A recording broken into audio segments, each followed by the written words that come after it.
মাদারীপুরের শিবচরে ভাঙ্গা ঢাকা ভাঙ্গা রুটে চন্দ্রনা কমিউটার ও ভাঙ্গা কমিউটার ট্রেনের উদ্বোধন করা হয়েছে।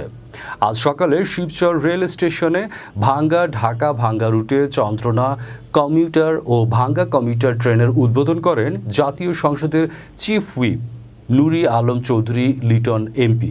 মাদারীপুর প্রতিনিধি জানান, এই সময় প্রধান অতিথি হিসেবে উপস্থিত ছিলেন রেলমন্ত্রী জিল্লুর হাকিম এমপি, বাংলাদেশ রেলওয়ে মহাপরিচালক জনাব সরদার শাহাদাত চৌধুরী সভাপতিত্বে আরও উপস্থিত ছিলেন রেলপথ মন্ত্রণালয়ের সম্পর্কিত স্থায়ী কমিটির সভাপতি ABM ফজলে করিম চৌধুরী এমপি, মাদারীপুর জেলা প্রশাসক মারুফুর রশিদ চৌধুরী, জেলা পরিষদের চেয়ারম্যান মুনির চৌধুরী, শিবচর উপজেলা পরিষদের চেয়ারম্যান বীর মুক্তিযোদ্ধা আলহাজ আব্দুর লতিফ মোল্লা, পৌর মেয়র আওলাদ হোসেন খান সহ স্থানীয় আওয়ামী লীগের নেতাকর্মীরা উপস্থিত ছিলেন।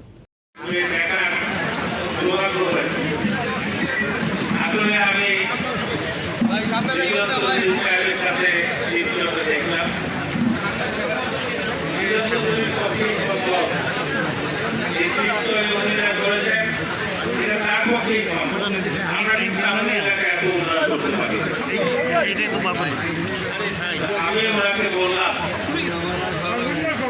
যে আপনি যে সুন্দরভাবে শিবচর শিক্ষা দিয়েছেন, ভবিষ্যৎ পরিকল্পনা করেছেন, কিভাবে শিবচরের মানুষকে স্বাবলম্বী করা যায়, শিবচরের মানুষকে কিভাবে চাকরির ব্যবস্থা করা যায়, কিভাবে শিক্ষার ব্যবস্থা করা যায়, এটা অভিনব।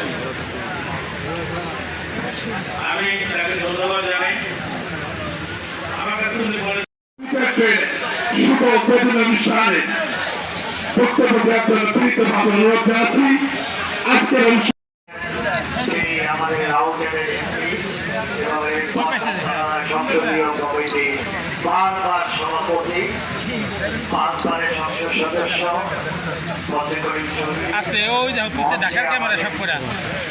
মাদারীপুর থেকে জেলা প্রশাসক এসপি সহ সরকারি কর্মকর্তা এখানে আছেন, আমাদের জেলা পরিষদের চেয়ারম্যান, জেলা পরিষদ চেয়ারম্যান সহ অন্য নির্বাচিত প্রতিনিধি এখানে আছেন, রেল মন্ত্রণালয়